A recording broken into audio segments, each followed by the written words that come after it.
We're going to turn now to Dr. Jen Ashton and her answers to your coronavirus questions. First question, Dr. Jen, can I get another vaccine, such as the influenza or shingles vaccine, with the COVID vaccine? So if you look at the FDA guidelines for healthcare professionals, which is really when we get into the weeds of the indications, contraindications, pros and cons, and the nuts and bolts of how you give this vaccine, it clearly says there is no existing clinical data with respect to co-administration of other vaccines. So very practical medical advice here. Prioritize what is the greatest risk to you right now. I think for all Americans, the greatest risk is COVID. The shingles vaccine, very important for people 50 and over. That's a 2-dose regimen.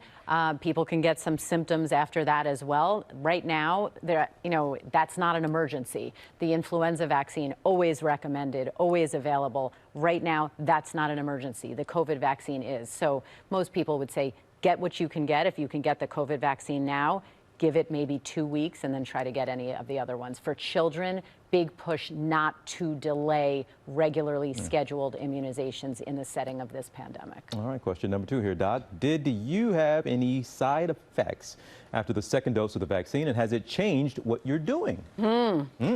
I did have side effects, which were expected, again, by the clinical trial data. I had an incredibly sore arm for about 24 hours. I had some chills, some minor body aches, some headaches, nothing that prevented me from coming to work. I took 2 Tylenol and later in the day took 2 Advil.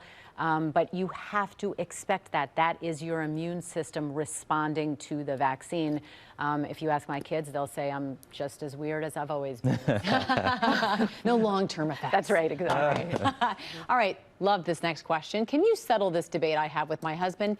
He says sugar is better than sweeteners like high fructose corn syrup. Is there a good type of sugar? I love this question too, and when I was getting my degree in nutrition, we did a lot of deep dive on sugar. You want the good news or the bad news first?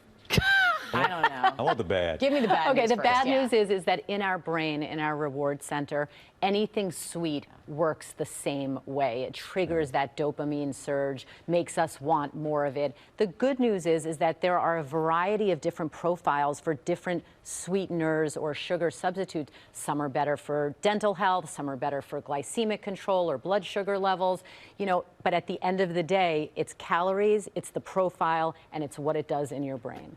All right. You know this well. Yes, I do. All right, you can submit your questions to Dr. Jen on her Instagram at Dr. J. Ashton. Well, hey there, GMA fans. Robin Roberts here. Thanks for checking out our YouTube channel. Lots of great stuff here. So go on, click the subscribe button right over here to get more of awesome videos and content from GMA every day, anytime.